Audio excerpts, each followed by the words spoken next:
creyendo que la tierra era plana y que el sol giraba alrededor de la tierra. Y todo aquel que contradecía eso era llevado ante el tribunal de la Inquisición.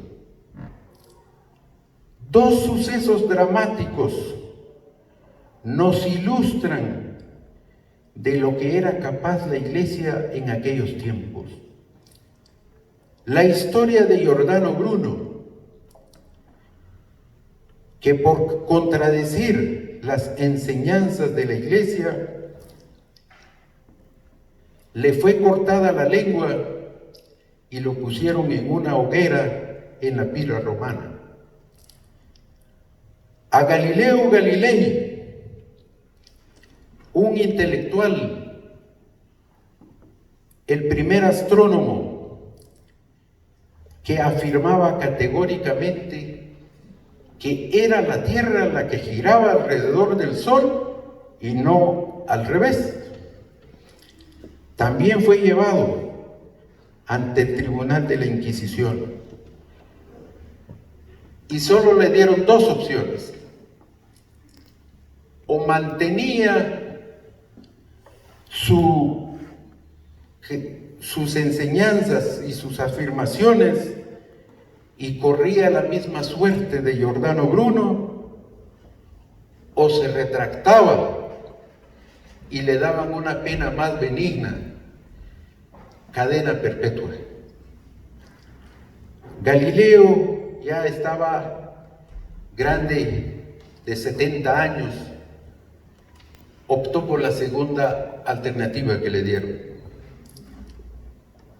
Y tuvo que decir que todo lo que había descubierto a través de su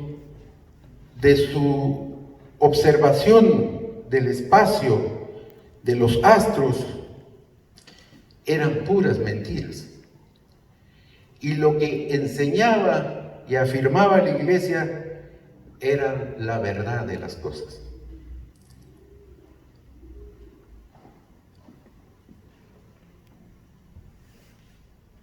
Son dos testimonios irrefutables de lo que era capaz la Iglesia de hacer en aquellos tiempos. Cuando Galileo Galilei venía saliendo del tribunal de la Inquisición, en la puerta pronunció estas palabras: y sin embargo la tierra se mueve. O sea, sabía que lo que él estaba afirmando era cierto, nomás que tuvo que retractarse para evitar el castigo del tribunal de la Inquisición.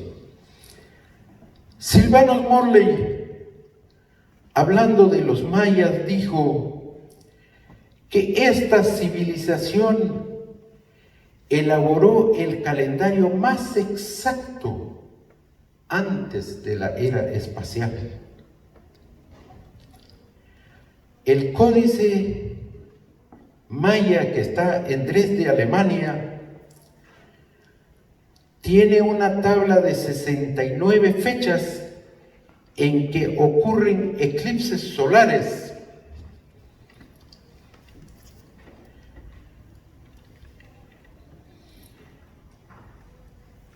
Y según la historia, Fray Diego de Landa hizo con estos códices un volcancito, les prendió fuego y se acabaron aquellos conocimientos.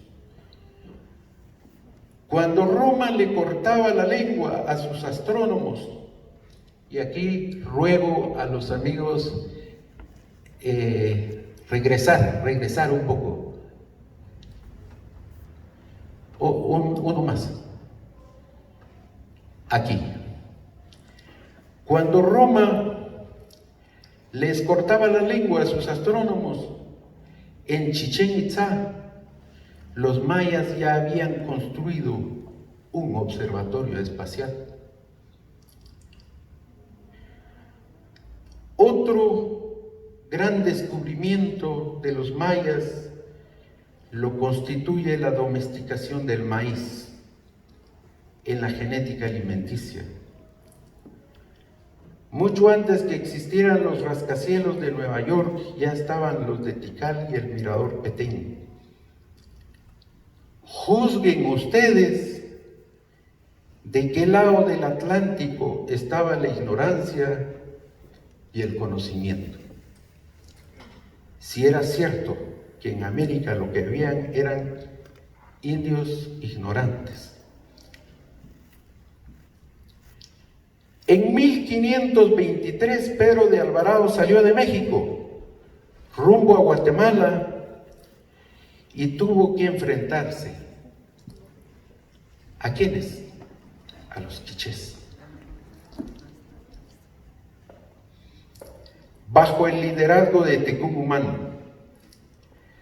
Después los criollos declararon a este ancestro héroe nacional, con el ánimo de arrebatarnos y cooptar a los personajes emblemáticos de nuestras luchas y resistencias. Algo semejante pasó también con la figura de Caibil Balam. Ahora resulta que Atanasio Tzul es prócer de la independencia criolla. Y en nuestra conclusión es que eso no puede ser así. Y por eso hablamos de que si hay que corregir la historia, habrá que corregirla, sin distorsionarla. En el tercer apartado de este documento que se hace entrega el día de hoy, también se habla de los 300 años del sistema colonial. Con la llegada de los españoles a América, bajo la protección del rey de España y de la Iglesia, se desató la avaricia y la maldad extrema contra los pueblos nativos de América. La institución de gobierno más importante en la época colonial fue la audiencia. Les vamos a rogar a los amigos, aquí está, esta era una de las sedes de la audiencia. La audiencia recibía las cédulas reales que debían aplicarse en la colonia. En 1520 el rey decidió crear también en España el Supremo Consejo de Indias, en el cual delegó su autoridad para el gobierno de los territorios del Nuevo Mundo. Las tierras invadidas se convirtieron en virreinatos y capitanías generales. Surge entonces la figura del capitán general que presidía la audiencia.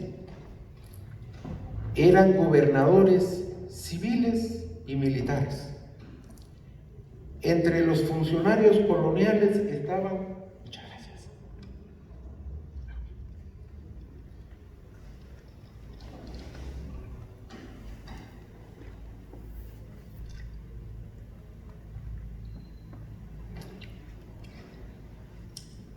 entre los funcionarios coloniales estaban los oficiales reales, encargados de la hacienda real, o sea, las finanzas del reino. El tesorero y el contador cobraban los impuestos.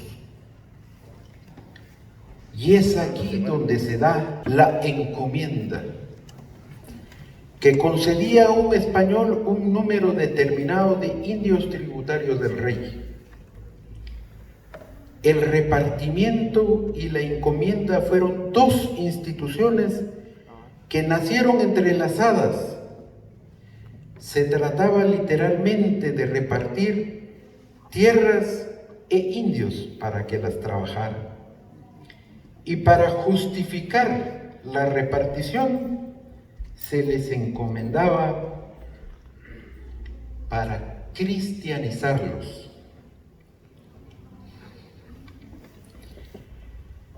El rey, a través de las cédulas reales, en algún momento recomendó que a los indios había que tratarlos con cristiana benevolencia. No se permitía la esclavitud, pero hubo también la esclavitud legal, mediante el requerimiento de Palacio Rubio, un instrumento jurídico redactado por él mismo que debía leerse a los indios para llamarlos a aceptar pacíficamente la soberanía del monarca español, la existencia de los papas, vicarios de Dios, del Dios verdadero en la tierra, aceptar a la Iglesia por señora y superiora del universo mundo. Si aceptan el requerimiento, decían los invasores, os recibiremos con todo amor y caridad, pero en caso de rechazarlo o diferir maliciosamente, el documento advierte lo que habría de pasarle a los nativos.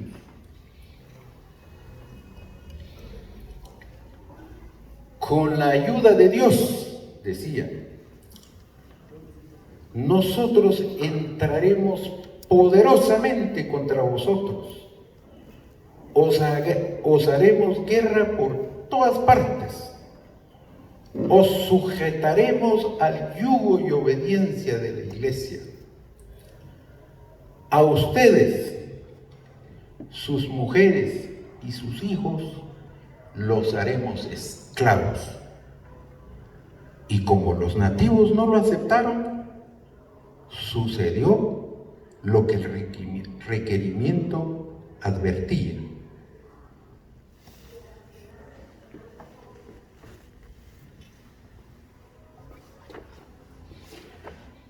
Otra muestra de barbarie de los pensadores de la Iglesia lo constituye las explicaciones teológicas de Juan Ginés de Sepúlveda,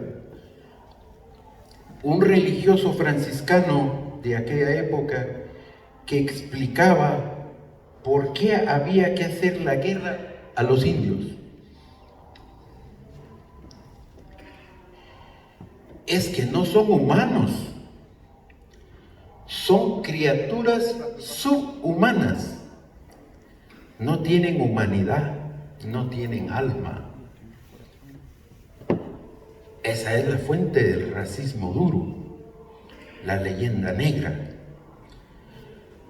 Por otra parte, Fray Bartolomé de las Casas, a quien se le consideró como el defensor de los indios, le responde a Ginés de Sepúlveda: sí tienen alma, son humanos, pero son como niños.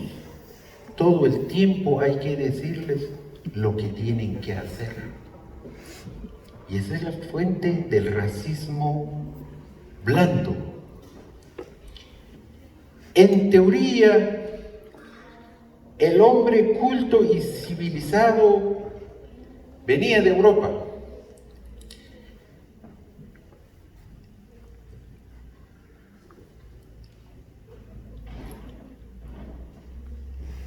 Pero como hemos demostrado muy rápidamente en esta presentación, porque al final la invitación que queremos hacer es que ustedes conozcan el documento y puedan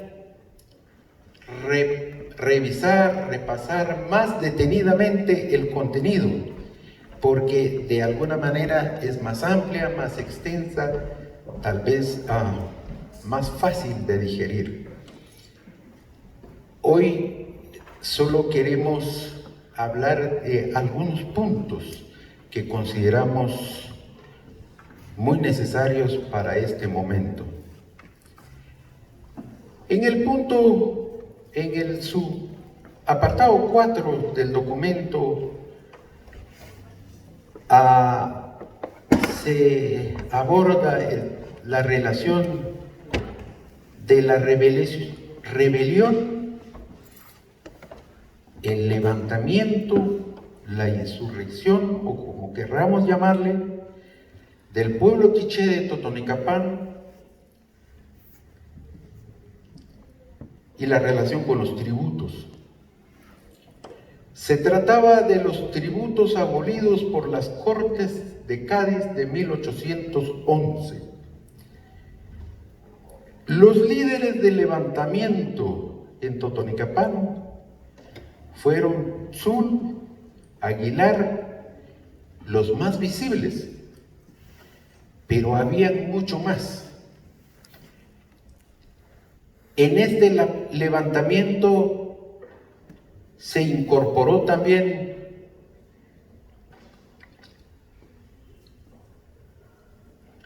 Momostenango, San Francisco el Alto, Santa María Chiquimula, San Andrés, San Cristóbal. La rebelión ayudó a forjar el carácter del pueblo quiché de Totonicapán. La lucha alcanzó su punto más alto en julio de 1820, pero inició en abril del mismo año, cuando Lucas Aguilar, acompañado por otros cofrades, dirigió a la multitud desde su casa, tocando tambores, cuenta la historia, cruzó la plaza central hacia el ayuntamiento, acompañado del pregonero del pueblo, Manuel Jacinto. Leyeron la proclama en alta voz. En relación a la coronación de Atanasio Tzul, algunos ponen en duda el acto de coronación, pero la mayoría afirma que sí tuvo lugar dicho suceso. Lo más importante resaltar es que se produjo el vacío de autoridad en Totonicapán, se instaló el gobierno maya quiché y se produjo el autogobierno. Que Tzul y Lucas Aguilar y demás colaboradores demostraron a los criollos que después de 300 años aún conservaban el espíritu combativo que los caracterizó al inicio de la invasión.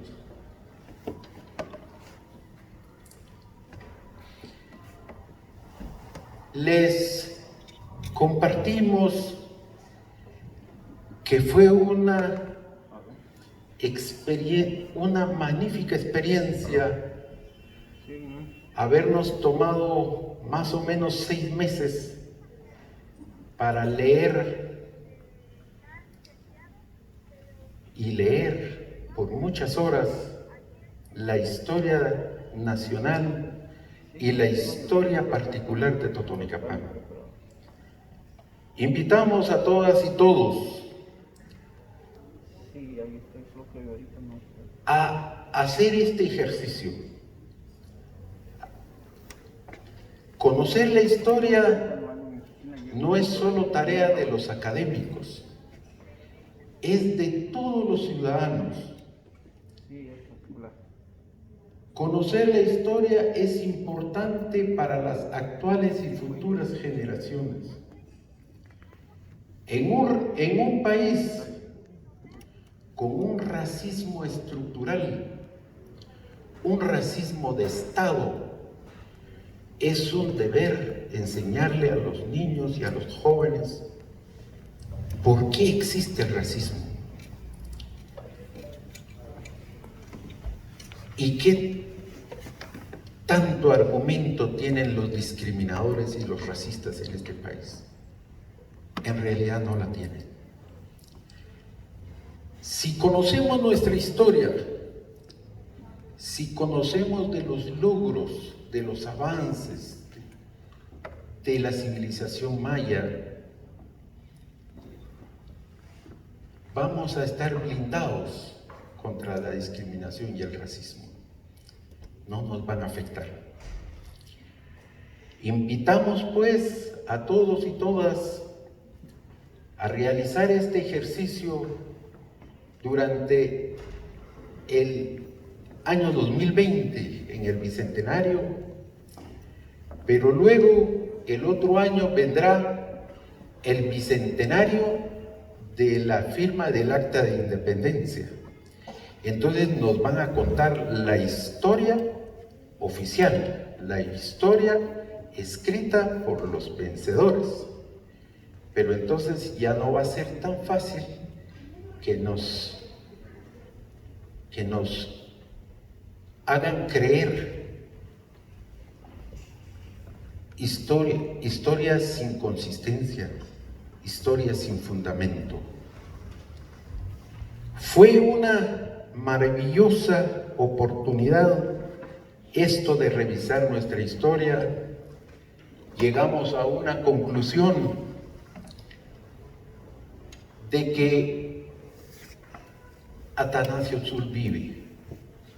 Físicamente ya murió, pero vive y sigue gobernando a través de su ejemplo. Y podrán pasar otros 100 o 200 años si conocemos esa historia, esa parte de nuestra historia, seguirá vivo el nombre, el gran legado de Atanasio Tzul para nuestras generaciones presentes y futuras. Esta mañana los hermanos Kamalpé, los hermanos Ajehab hicieron una invocación. Se conectaron espiritualmente con el abuelo Atanasio. Le dejaron saber que estamos aquí conmemorando su lucha, su ejemplo, su legado. Desde donde esté el abuelo, invito a los presentes esta mañana a que le enviemos un saludo con esta sencilla y pequeña frase que hemos diseñado. Atanasio Tzul vive y sigue gobernando a través de su ejemplo, pero que lo pronunciemos todos al mismo tiempo. Cuento 1, 2, 3 y lo pronunciamos. 1, 2, 3. Atanasio Tzul vive. Oh, no queremos. Por darnos el tiempo y por escucharnos. Es una bendición estar con ustedes esta mañana. Gracias.